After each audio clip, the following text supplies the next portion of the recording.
What is the self, if not the battlefield of possibility? A question fit for dusk, Matteo, or should I say rain, Bordo? Names are like wet paint, Immanuel. Let them dry and they're already false. And yet we rely on names to speak, to even begin. Is this not the first necessity of reason? Only if you want to be heard. I paint for the silence between names. Then you defy the very tools of philosophy. I don't defy. I reject the premise. What if silence is closer to the truth than logic ever could be?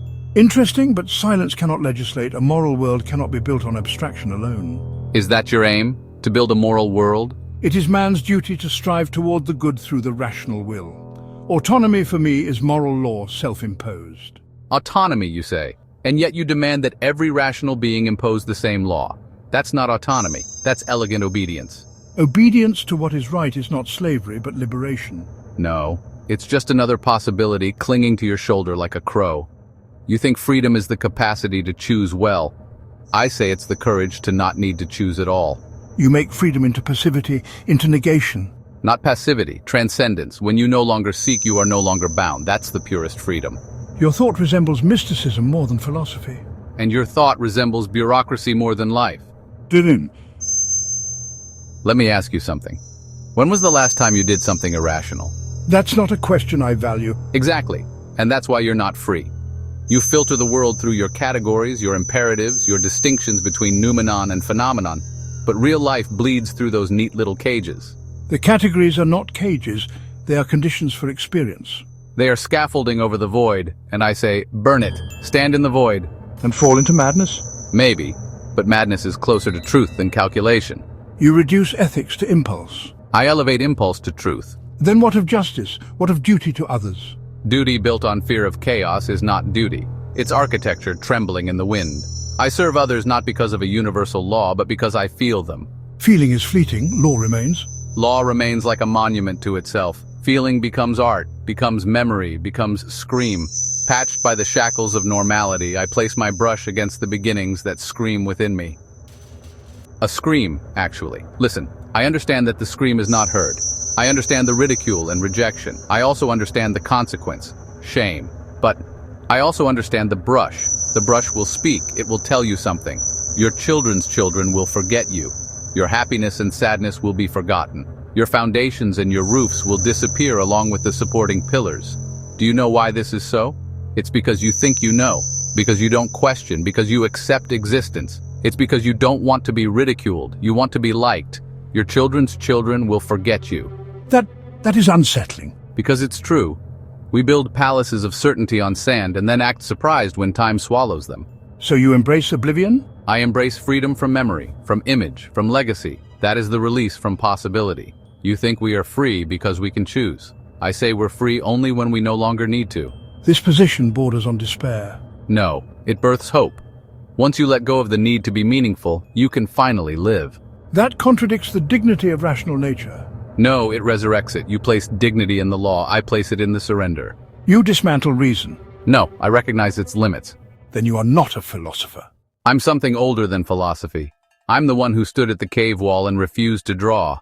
Yet you paint. Yes, but I paint silence, absence. I paint to unpaint. That's why they call me Rain Bordo. And yet you speak now. Because even silence sometimes needs a witness.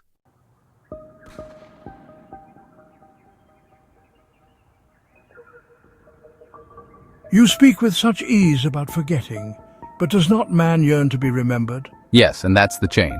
You would cut the chain and watch him drift into non-being? Yes, and finally breathe. You propose oblivion as salvation. Not oblivion, humility. We must vanish so others may see the sky. Your words carry a poetic cruelty. Only to those still clinging to permanence. And what is wrong with permanence? It denies change, it fossilizes the moment and calls it truth, but even your truths are temporary. They age, they fracture, your imperative will too. It is not my imperative, it is reason's. And who made reason sacred? It is inherent in us as rational beings. Is it? Or is it just the most elegant survival mechanism evolution gave us? A trick to keep us from looking into the abyss. You reduce transcendental reason to an evolutionary twitch. I liberate it from the illusion of divinity. Then you seek to tear down centuries of philosophy. Only if it stands in the way of life. You cannot live without order. You cannot live with only order. Let me ask you, Kant, do you believe in death? Of course, it's the natural end of finite beings. But what is it really, the end of possibility? Yes. Then it is the only true freedom. When you die, you can no longer become. You can no longer compare or desire or regret. Death is the moment all paths collapse into none, and in that a perfect stillness. You wish to simulate death while alive? No. I wish to learn from it, to live with the clarity of the end in my lungs. And from that clarity comes freedom, not the kind tied to action or will, but the kind born from release. That is metaphysical surrender. It is metaphysical honesty. You hold possibility like a sword. I see it as a wound. Then what do you offer, man? What path? No path, that's the point. But man needs path. Only because he fears standing still. Standing still is stagnation. Not if you become the silence itself. You've become the advocate of negation. And you've become a preacher to a deaf congregation. How many people actually live by your moral law? That is irrelevant to its truth. Is it? Or is that just your pride speaking? The world is drowning in systems, religions, laws, philosophies. Do you think we need one more? We need one that works. Then burn the rest. Begin with breath, with not knowing, with art. Art cannot replace ethics. Art is ethics, at least art that bleeds. What does bleeding prove? That something inside is still alive. That not everything is concept or formula. That we are not made to merely obey, but to ache. That ache is dangerous.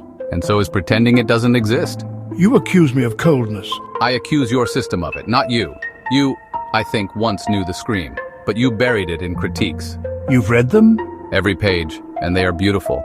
But they are haunted by doubt, by ghosts you never let speak. I wrote them to find clarity. But clarity without chaos is cowardice.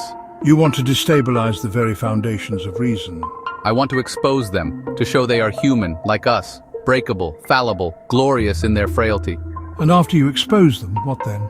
Then we breathe and paint and love without needing a why. So, a life of sensation? No, a life of surrender, of resonance. This is romanticism in rebellion's clothes? It's truth in naked form. You said earlier that your brush speaks. What has it told you lately? That the world doesn't need more meaning. It needs more listening. Listening to what? To everything beneath the words, the hesitation, the doubt, the child inside the philosopher. Yes, S2, Matteo? I remember being a boy and wanting to draw stars in the dark. But my father said stars are not for drawing. They are for studying. So I studied, and I studied, and I never drew again. Would it matter now? Only if you still want to. But what good would it do? None, and that's why it's worth doing. You are dangerous. And you are beautiful. You break things. Only what no longer breathes. Then break me. No, I want you to walk with me, not behind, not above, just beside. And where would we go? Nowhere, just be, here. You say your poem is a warning, but I hear it as liberation. That's all I ever hoped for. That someone like you would hear it, not as nihilism, but as absolution. You truly believe being forgotten is sacred? Yes, because it means you no longer need to be remembered. You've transcended ego, time, language. But what of those who still seek meaning? Offer them silence, not more answers. Let them find their own scream in the quiet. You challenge everything I built. And still I love you for it. I don't know what I believe anymore. That means you're finally free.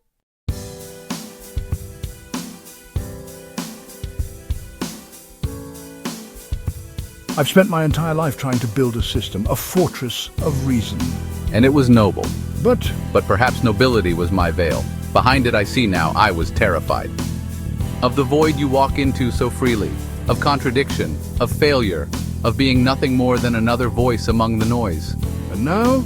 Now I hear your silence more clearly than my arguments. I once wrote, two things fill the mind with ever new and increasing admiration and awe, the starry heavens above me and the moral law within me. Yes, and what if the stars don't care? What if the law dissolves? Then awe becomes acceptance. Or gratitude. You confuse me. Good. Confusion is the soil where real change grows. What do I do with my legacy? Let it go. It's not yours anymore. It never was. You gave it.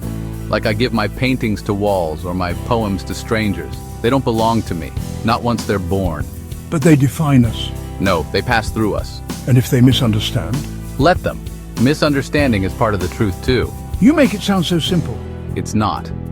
I still cry after painting. I still burn half of what I create. I still doubt every verse. But I no longer demand certainty.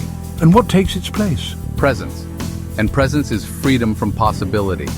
It's the moment before the brush touches canvas. Not the stroke, not the plan, just the breath. just that. I think I see now what you mean. The burden of possibility, it is the engine of restlessness. Exactly. You once said, out of the crooked timber of humanity, no straight thing was ever made. And I say good. Let it stay crooked. Let it dance. Then structure is illusion. Only when it tries to be eternal. Structure is fine, just don't marry it.